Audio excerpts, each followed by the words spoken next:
Media நேயர்கள் அனைவருக்கும் வணக்கம். நான் உங்க தீபிகா வெங்கடேஷ். இன்னைக்கு ரொம்ப முக்கியமான விஷயத்த பத்தி பேச போறோம் அப்படின்னே சொல்லலாம். ஏன்னா பொதுவாவே ஒருத்தர்கிட்ட பேசாத, ஒருத்தர்கிட்ட பழகாத அப்படின்னு சொல்லி சின்ன வயசுல இருந்தே சொல்ற ஒரு விஷயங்கள்லாம் எதனுடைய அடிப்படையில வருது அப்படின்னு பார்க்கும்போது, அவங்க வேற ஆளுங்க, நம்ம வேற ஆளுங்க அப்படிங்கிறத சின்ன வயசுல இருந்தே பேரண்ட்ஸ் சொல்றது ரொம்ப தப்பான விஷயம் அப்படின்னு இப்ப இருக்க 2025 காலகட்டத்துல ரொம்பவே மாறி இருக்கு அப்படின்னு சொல்லலாம். ஸோ இந்த விஷயம் இவ்ளோ தூரம் மாறி இருக்கும் பொழுது, இன்னமும் இந்த மாதிரியான ஆணவ கொலைகள்லாம் நடக்குதா அப்படிங்கிறது ரொம்பவே வியக்கத்தக்கதாகவும் ஆச்சரியமாகவும் ரொம்ப கோவம் வர ஒரு விஷயமாகவும் இருக்கு அப்படின்னு சொல்லலாம்.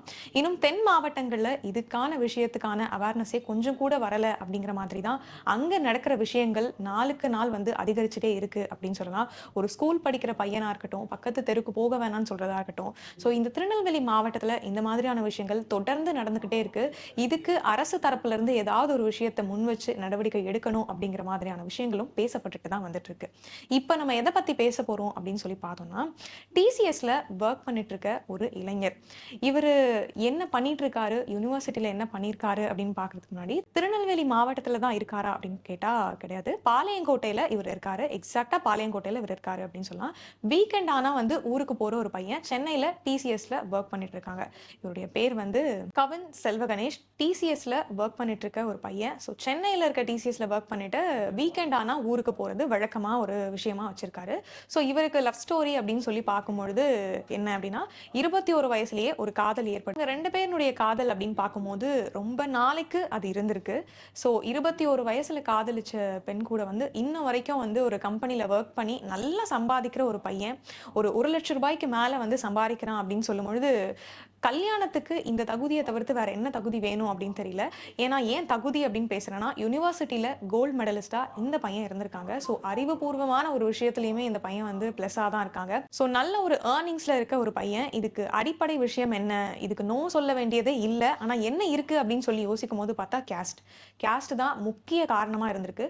21 வயசுல இருந்தே இது வேண்டாம் வேண்டாம் வேண்டாம் அப்படின்னு சொல்லி அவங்க அப்பா அம்மா சைட்ல இருந்து அந்த பையனுக்கும் சரி அந்த பொண்ணுக்கும் சரி நிறைய ப்ரெஷர் கொடுக்கப்பட்டிருக்கு.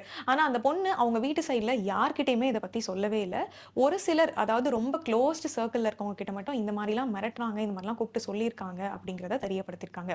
ஸோ அவருடைய தம்பி சுர்ஜித் அப்படிங்கிறவர். அவர் அதை விட, அந்த பையனுக்கே ஒரு வயசு அப்படின்னும் பொழுது அந்த பொண்ணு அதை விட சின்ன பையன் தான் அந்த சுர்ஜித் அப்படிங்கிற பையன்.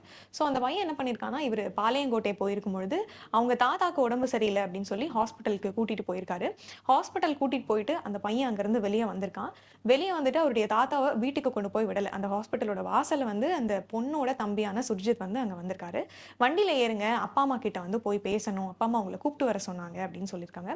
சரி, கூப்பிட்டு தானே வர சொல்லியிருக்காங்க, இப்ப என்ன நம்ம கிட்ட பேச வேண்டியது இருக்கும், ஒருவேளை பாசிட்டிவா ஏதாவது நம்ம கிட்ட சொல்லுவாங்களோ அப்படிங்கிற நம்பிக்கையில அந்த பையன் ஏறி உட்கார்ந்துருக்கான்.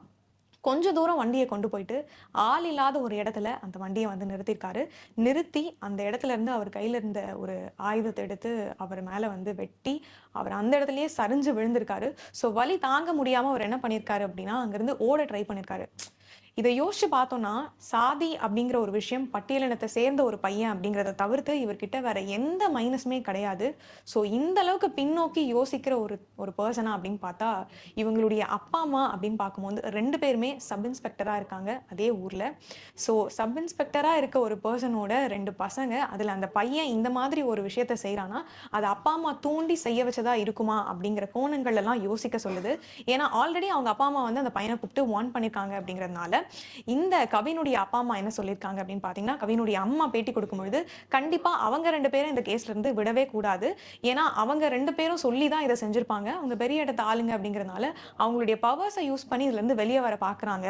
இதுக்காக இவங்களை விடவே கூடாது அப்படிங்கறது ரொம்ப ஸ்ட்ராங்கா சொல்லியிருக்காங்க. அரசாங்கம் தரப்புல ஒரு 6,00,000 ரூபாய் நிதி உதவியானதும் கொடுக்கப்பட்டிருக்கு கவினுக்கு. என்னென்ன வார்த்தைகள்லாம் சொல்லி திட்டுறாரு அப்படின்னு பார்க்கும்பொழுது அந்த சிசிடிவி காட்சியில பதிவாயிருக்கு. நீங்க வேற்று சமூகத்தை சேர்ந்த ஒருத்தர் அப்படின்னு சொல்றத ரொம்ப பச்சையா சொல்லியிருக்காரு. உனக்கு எங்க சாதியில, அதுவும் எங்க வீட்டு ஒரு பெண்ணா அப்படின்னு சொல்லி கேட்டு அவர் வெட்டி கொன்னிருக்காரு. ஸோ அங்கேயே சரிஞ்சு விழுந்து அவர் உயிரிழந்திருக்காரு. ஸோ இது முழுக்க முழுக்க ஆணவ படுகொலை.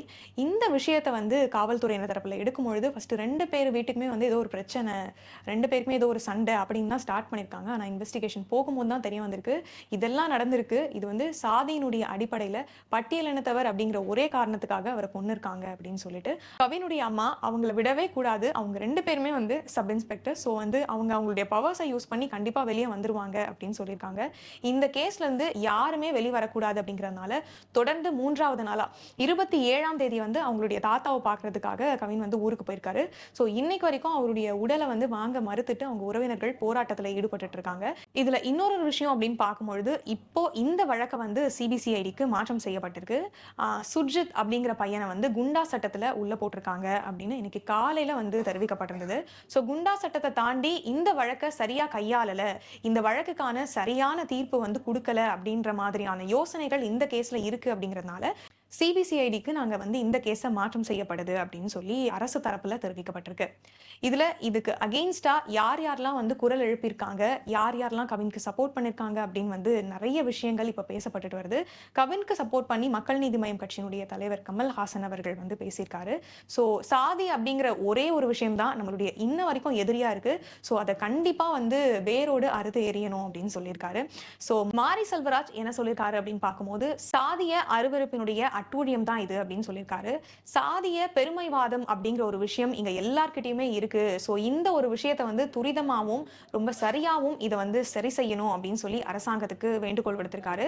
அவருடைய எக்ஸ்தல பதிவுல இதை வந்து குறிப்பிட்டிருக்காரு. இதை தொடர்ந்து ஜிவி பிரகாஷ் என்ன சொல்லியிருக்காரு அப்படின்னு பாத்தீங்கன்னா, எல்லா புக்ஸ்லயுமே வந்து நம்ம ஓபன் பண்ணும்பொழுது என்ன இருக்கும் அப்படின்னா, சின்ன வயசுல இருந்தே நம்மளுக்கு இதை கற்றுக் கொடுக்கும் வகையில வந்து தீண்டாமை ஒரு பாவச் செயல், தீண்டாமை ஒரு பெருங்குற்றம் அப்படின்னு சொல்லி 3 வரிகளை நம்ம பார்த்திருப்போம். அந்த விஷயத்தையுமே எக்ஸ்தல பதிவுல வந்து பதிவிட்டு இந்த ஒரு அடிக்கோடிட்டு அவருக்கு வந்து ஜஸ்டிஸ் கிடைக்கணும் அப்படின்னு சொல்லி ரெஸ்ட் இன் பீஸ் அப்படின்னு சொல்லி ஜிவி பிரகாஷ் அவர்கள் வந்து சொல்லியிருக்காரு. சாதிய போர்க்கொடி தூக்கி எந்த விஷயத்தையுமே அடிப்படையா வச்சு பண்ணாதீங்க அப்படின்னு சொல்லி மக்கள் தரப்புல இருந்து தெரிவிக்கப்பட்டிருக்கு. ஸோ சுர்ஜித் அப்படிங்கிற இளைஞரை கைது செஞ்சு குண்டா சட்டத்துல போட்டிருக்காங்க. இதுக்கப்புறமா என்ன மாதிரியான நடவடிக்கைகளை அரசு தரப்புல எடுக்க போறாங்க அப்படிங்கிறத பொறுத்திருந்து தான் பார்க்கணும்.